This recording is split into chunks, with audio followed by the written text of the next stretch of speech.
네, 안녕하세요. 제이비입니다. 네, 일단 저는 어젯밤에 올린 실시간 커뮤니티 게시판에서 말씀드리긴 했지만 이틀 전 들어간 라부의 숏 상품 LABD를 익절 성공했습니다. 어제 예상대로 고용보고서가 말도 못하게 높은 수치가 나왔죠. 이번 주 초부터 발표된 졸츠 구인이직 보고서라던가 ADP 고용이라던가 신규 실업수당 청구 건수라던가 여러 가지 선행 지표들이 다 높은 고용 상태를 나타내는 수치가 나왔기 때문에 이번 노동부의 공식 고용보고서도 높은 수치가 나올 것이 충분히 예상이 되는 상황이었고요. 그래서 고용 수치가 높게 나오면 채권금리가 불안정하게 흔들릴 것이고 그렇게 되면 LABD가 충분히 크게 상승할 수 있을 것으로 봤던 건데요. 여기에 또 추가로 라부가 최근 엄청난 상승을 보이며 단기 고점이라는 판단이 들어간 부분도 있었고요. 아무튼 다행히 예상대로 어제 본장 시작하고 LABD가 폭등을 했고 이 시점에 멤버십 게시판을 통해 멤버십 회원분들께는 실시간으로 전량 매도한다고 말씀을 드렸습니다. 시간이 갈수록 LABD가 상승폭을 많이 반납하더라고요. 어제 시장이 좀 워낙 어지러워서 그랬던 것 같은데 아무튼 뭐 우리는 최고점 부근에서 잘 익절하고 나왔기 때문에 다행이라고 생각합니다. 이번에 수익 보신 분들이 좀 계신 것 같은데 다들 축하드립니다. 네, 그럼 어제 시황에 대해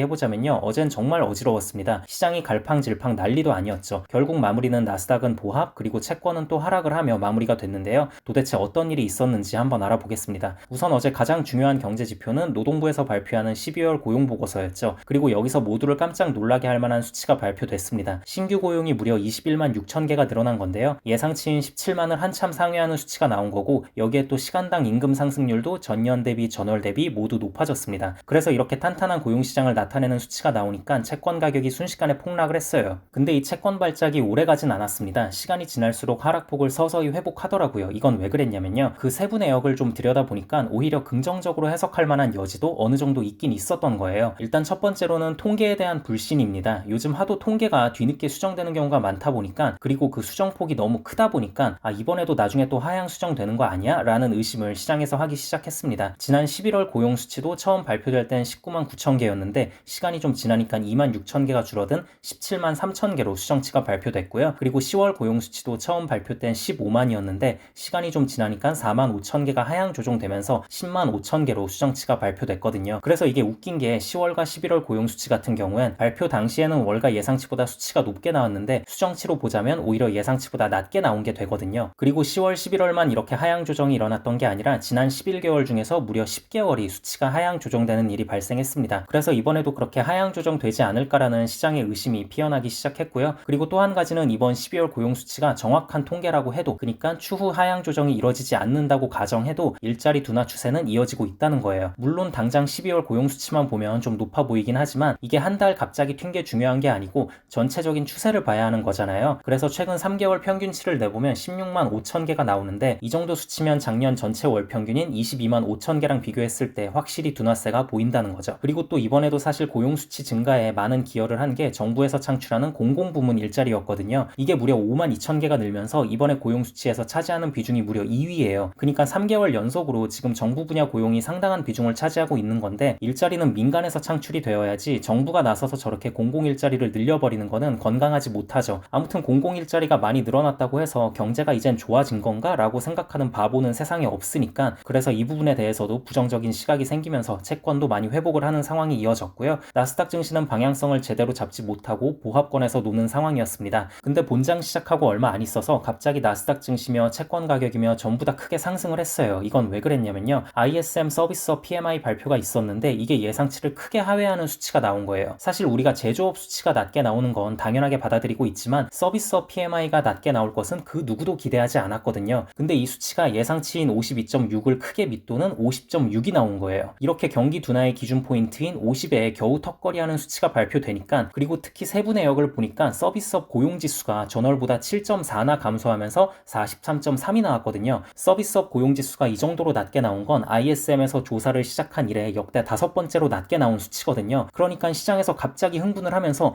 뭐야 서비스업 꺾여? 진짜로? 야 그럼 달려야지 하면서 채권 가격이 순식간에 플러스로 전환되고 나스닥 증시도 좋게 상승을 했습니다. 그래서 야 이제 오늘은 뭐 남은 중요 지표 발표도 없고 주말을 앞두고 증시가 크게 상승하고 끝나려나 보다 하고 있었는데 갑자기 또 증시며 채권 가격이며 빠지기 시작하는 거예요. 이건 또 왜 그랬냐면요. 미국의 초대형 은행 중 하나인 웰스파고에서 이번 PMI 수치가 이렇게 낮게 나온 걸 강하게 의심하는 목소리를 내기 시작한 거예요. 일단 서비스업 PMI가 이렇게 50부근까지 떨어진 거는 계절적 조정 확률이 크다고 말을 했고 그리고 이 PMI 보고서를 낼 때 기업 담당자들에게 설문을 돌리거든요. 근데 대부분 기업들이 서비스업 비즈니스 상황이 양호하다고 답변을 했어요. 그렇게 막 서비스업 경기가 급격히 위축되고 이런 언질이 없었다는 점. 그리고 또 마지막으로 서비스업 고용지수도 이번에 엄청나게 하락을 했는데 이 수치가 노동부에서 내놓은 고용보고서랑 차이가 심해도 너무 심하다는 거죠. 그리고 이게 고용지수가 7.4나 감소를 한 게 닷컴 버블이 터지면서 침체가 발생했던 2001년에도 고용지수가 이렇게 폭락하진 않았거든요. 근데 지금은 아무리 봐도 체감 경기도 그렇고 닷컴 버블 당시의 경기 침체 수준이 아닌데 이게 이렇게까지 떨어지는 게 말이 되냐는 거죠. 그래서 아무튼 여러모로 좀 말이 안 된다, 오류인 것 같다는 심리가 시장에 퍼지게 됐고요. 그래서 나스닥 증시는 상승분을 전부 다 반납했고 채권도 다시 하락으로 접어들며 마무리를 했습니다. 이 정도가 어제 시황이라고 보시면 될 것 같고요. 한 가지 말씀을 좀 드리자면 저는 개인적으로 이렇게 좀 변동성이 큰 시장을 즐깁니다. 연말에는 딱히 중요 지표 발표도 없고 시장도 그냥 잔잔하게만 흘러가서 별로 할 것도 없고 재미가 없었는데 이렇게 또 시장이 역동적으로 진행이 되니까 참 재밌고요. 다음 주에도 여러 가지 이벤트들이 잡혀 있습니다. CPI 발표라던가 은행주들이 본격적으로 실적을 발표하는 부분이라던가 이래저래 좀 변동성이 크게 나올 것 같은데 아무튼 이런 변동성을 이용해서 뭔가를 또 매수하거나 매도하게 되면 실시간 멤버십 게시판을 통해 바로 말씀드리도록 하겠습니다. 네, 그럼 오늘 영상은 여기까지 하도록 하고요. 다음 영상에서 뵙겠습니다. 감사합니다.